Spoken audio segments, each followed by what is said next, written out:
All right, guys, going to do a review of my 9-round Glock 42. All right, let's jump into it. Guys, I must say, this recoil spring, very stout, very nice. All right, typical Glock fashion, has a nice recoil. Don't have to do anything to it, guys. And those of you that like higher grain weight ammo, 95, 100 grain, and 380 caliber, this firearm would be perfect for you. Now, it's a little bit bigger than your teeny tiny micro 380s now, all right? But with that, you're gonna get a longer barrel. Guess what? More velocity, okay? So barrel length, 3.25 inches. All right, guys, you can see that I changed the sights. We got tritium true glows, very great sights, all right? Low light and no light. They glow very brightly, guys. All right. Sight radius is going to be 4.875. All right. Had to get those goalpost sights off of there because I knew I was going to be carrying at nighttime sometimes with this firearm. So I want to be able to use it in all situations, guys. Okay. Now, slide length. We're coming in at 5.75 inches. Slide width, 0.98. Overall width, slide width is 0.83. Overall width is 0.98. So let's just say an inch. All right, guys. Now, I'm going to always have my firearms configured with some type of pinky setup, guys. So the way it's configured right now, height is going to be 4.5 inches. All right. Now, there are a few other things that I had to do before my very first range trip. All right. Normally I take the Glocks right out of the box, shoot them, see what I don't like, see what I like, change the things that I don't like, or start changing things that I don't like. All right. And then usually when you start changing those things, sometimes it causes a chain reaction for other things. And then you have to go back and tinker again or get used to that setup. But right out of the gate, I could not manipulate the stock slide stop lever. It was just tucked in too tight. It was too close to the slide. I could not get, not one time could I drop the slide. All right, guys. So I just got it up off of there. All right. It didn't even make it past dry firing. So we got to extend it. And then you guys know anytime we replace something over here on this channel, we're going to make it pop. All right. We're going to make it look good. We're going to do an upgrade and it's going to look good at the same time. All right. So as you can see, it flares out at the top. So you can get that purchase on there. All right, guys. It's tucked in tight at the bottom so it doesn't mess up your shot, or you don't accidentally lock the slide back, or, just get in the way. So it's perfect. All right, guys. So that's one of the things. Another thing that I had to do also, you see these shiny 2 pins in the trigger. So you know that this is not a stock trigger, right? But it looks identical to the stock trigger. This is a Lone Wolf. Main reason I got it, the safety tab, it depresses all the way in. So no sore finger at the end of a long range session. All right, guys. Now my Glock 17, I broke my stock trigger in to where it depresses all the way. But that's so many years of rounds going through that gun. And I didn't want to wait and, just get into all of that. I just wanted it right out of the box. All right, guys. So got the trigger on, feels great, feels just like the stock trigger, except for safety tab goes all the way in. All right. Now, other things were typical Glock fashion. The actual mag release, still ambidextrous. I'm right-handed, left it right where it was. It sticks out at the perfect height. So, boom, didn't change that. Our takedown, okay, or slide stop. All right, slide lock, I should say. All right, Glock has a little bit different terminology. So slide lock, it sticks out. Didn't need to change those. Okay, guys. Some firearms, they need to be changed, but I just do it on a as-is basis with each firearm. All right, if it's pretty good, I leave it there. All right, the pins, they work fine. No problems there. Same Glock extractor. All right, going to show you when you have a live round in the chamber sticks out a little bit past the slide, so you can run your finger on that. If there's nothing in there, then it'll be like it is now, it's flush. All right. You can also look through that little crack there. You'll be able to see the shell of your cartridge shining when you have a round in a chamber. All right, guys. Now, this leads me to my next thing. One thing I was surprised of is that on the 42, they haven't updated the slide to put front cocking serrations. All right. Not like you do a lot of whole lot of press checking or anything like that, but most other firearms got them, you know what I mean? And the gun's been out for a while, so I thought that was something that they might do, but still haven't done it. All right, not a lot of recoil, not like you'll need to press check or anything. You can just run your finger over there and tell if you got, you know, a doggone round in a chamber, but they still haven't done it, okay? Got your grooves on the front of the trigger guard. So those of you that do shoot two-handed,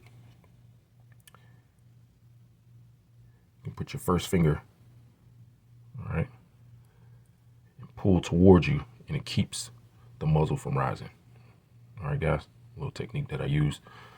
But on 380, all of these micro 380s, I never shoot them with two hands. I always shoot them with one hand. All right, guys. So, but those of you that do, or any Glock or any firearm for that matter, that's a trick for you. Now, also, all the Glocks, they curve as they come towards the bottom of the trigger guard. So it's perfect. It's made for you to actually put your finger there. Some guns, they roll around this way, you know, so it doesn't give you that benefit on other firearms, but pretty good on here. All right, guys. Other than that, we got the texture. It's more on the soft side, meaning it's pretty mild. I guess because they know people that, you know, they're going to have this tucked in tightly to their body. And it's just enough to get a good grip. You know, if you're sweating, you might have some issues. If you're bleeding, if you know, a lot of blood in your hand, you're definitely going to have some issues. All right. But it's perfect in the sense that, you know, it won't rub a hole or burn a hole through your clothes, or it won't, you know, be so abrasive to your skin. So it's not that rough. All right. Not rough at all. Now, if you do need something like that, then they have the aftermarket grips that you can put on there, the adhesive ones that you heat up. And then they also have the whole grip. All right, guys. Now, with this firearm, didn't need it. Has that Glock cant. All right. I love that Glock cant. If you look at my hands, it fits perfect. All right, in here. I have all that meat right there in my hand, so pause. But basically, it feels like the firearm is an extension of my hand. You know what I mean? So that's why I love it, and that's why I didn't need a whole grip on this one. All right, guys. So a lot of the old traditional things, you know, that we love about Glock. All right, you do have this little groove, raised notch right here, and that's basically just for your thumb, you know, to sit in that pocket. You know what I mean? So more of a comfort thing. Feels pretty comfortable. All right, a lot of the Glocks have that. Now, guys, let's get into how we got 9 rounds. Clear. ETS mag. All right, guys. They make them in smoke and in clear. Okay. This is the 7-rounder. So you got 7 Pierce +1. Okay. A lot of people complain that you can't get that last round in comfortably. All right, guys. And I was one of them. You can get it in there, but it's so tight, you know, sometimes it may cause a malfunction just on the last round. So your springs will break in. You can wait for that, or you can break them in, but I chose to go a different route. Now, with your Pierce +1, okay, 7 +1, 8, 1 in the chamber. That's how we got the 9. There's a base plate on the inside of the magazine, so you have to take your magazine apart. You trim about 1/8 of an inch, okay, off the top of that front piece on that base plate, okay. Also, the follower, pull that out, shave 1/10 up to 1/8 of an inch off of that. Make sure you keep the same angle. All right, just reduce it down a little bit. Now the 8th round goes in, and it has a little bit of room to spare. So perfect. So no failures, no, misfeeds or anything like that. And it just makes that last round that you have in there, when you, not your last round shooting, but the last round that you load in and everything is compressed down, okay, your slide can strip that top round out of your magazine a lot easier. All right, guys, so I just did it that way. You can wait till it breaks in if you don't feel comfortable with modifying, your magazine, but at those tolerances, or, those measurements that I told you to take off, it doesn't hurt anything and it works perfectly. All right, guys. Now, let's talk about the internals. We know the recoil spring is good. We know other things are great about the Glocks. But guys, this is the worst trigger I have ever experienced in a Glock. By far the worst. You thought the 43X was bad? Listen, the wall on this thing is ridiculous, okay? And it comes with the minus connector. It used to be worse than that. They used to ship them with the 43s and the 42s. They used to ship with the original connector, and it used to have like an 8-9 pound trigger pull weight, okay? They started shipping the 42s, 43s, 48s, and 43Xs with the minus connector. Okay, so that's supposed to reduce the pull weight, which it does. But out of the box, I was getting a pull weight of 6.5 pounds, almost 7 pounds. All right, so y'all know we're not having that. And it's not so much the weight, it's just how it feels, how that wall feels. This is the hardest wall out of any Glock I've ever seen. You can even hear it. That snap is just the way that snap is. If you have a lot of Glocks, or you shot a lot of Glocks, you know that that's a hard wall. All right. So out of the gate, what I did was I tried to make it a lot better. So here's what I did. I reduced the power. So I changed the plunger spring. Okay. Same plunger, changed the plunger spring, put a reduced power plunger spring in there. Put a reduced power firing pin spring. Firing pin weight on that spring is, stock is 5.5 pounds. I typically run 5 pounds. All right. You can go down to 4.5 and still be safe, as far as not getting any light primer strikes, but I don't even want to get into, uncharted territory. All right. I stay at 5. I get good results with that, with the combination of the other things that I do. So I typically run 5 pound firing pin springs. All right. That's what I did. Now, the trigger spring, they make 2. You can get 25% extra power, and you can get 50% extra power. I start with the smallest increment, did 25% extra power. All right. Still running the minus connector that it came with. I'm dead even at 3 pounds. All right.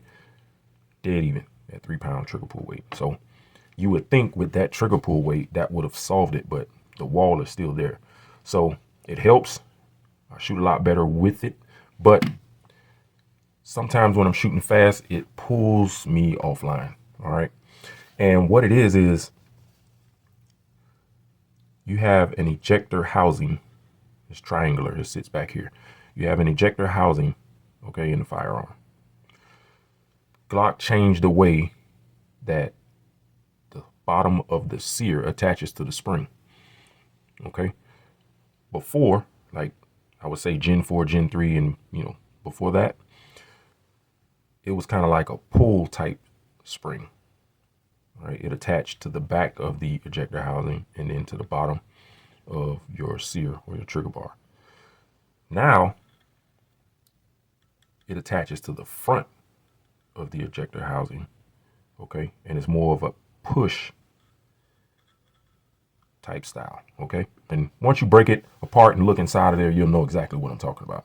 Or if you guys have done it already, you know what I'm talking about. But I say that to say this. That changed, seems like it changed the angle and how the trigger bar, the back, the sear, engages with the bottom of the firing pin. And it's either that or a combination of that and the connector, okay? But I don't like the feel of it. All right. So we got it down to 3 pounds. Now I just got to get somewhere in between a rolling brake and this hard snap brake. If I can get something in the middle, because if you have a rolling brake and it's 100% rolling brake, sometimes you don't know where, the trigger is going to release and set the firing pin and ignite your cartridge, so sometimes you want a little wall so you know where you have that tension at, that your firing pin is about to spring forward. All right. But hey guys, in all, pretty great. We still got some room for improvement. I got other things that I'll be working on.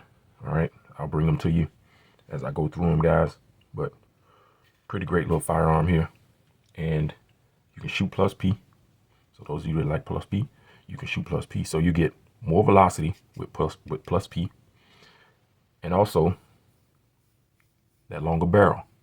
So you'll see closer to the true velocity that's stated on the box, or that the manufacturer states for whatever type of ammo that you are shooting. All right, guys. So that's that's another advantage. All right. Now, don't go plus P plus, or don't go crazy with your reloads. All right, guys. So typically I would say stay 90 grains or less. 380 is all about shot placement. All right, guys. So you don't want the gun flipping and flopping all the way, all around. You want to be able to place those shots accurately and be accountable for those rounds. All right. And just get you some lighter grain, some of this designer ammo that's out here now. All right. It's a lot hotter, a lot faster velocity. Okay. A lot more muzzle energy than your typical 380 rounds. All right, guys. Now, we went over slide release. We went over sights. Oh, I got the plug right here. All right. What this does is when you put a lot of pressure on your pinky, sometimes without this plug, it'll push the magazine. It'll want to pull it down into the rear, which can cause misfeeds. All right. So this helps eliminate that. All right. It keeps it from being able to move rearward. Now, if you do squeeze it hard enough, you can kind of make your magazine pull down a little bit, but we're trying to eliminate any chances for failure as possible. All right, guys. So that helps. Well, guys, we're going to play around with the trigger. Until then, thanks for tuning in. But last but not least, where does the Glock 42 rate on the push your balls in scale? Guys, the Glock 42 comes in at a whopping 2 stars on the push your balls in scale. Yes, it is longer, but it's very thin. All right. So if you have the right holster and your appendix carrying this, not much different than the LCP Max. All right, guys. See you next time.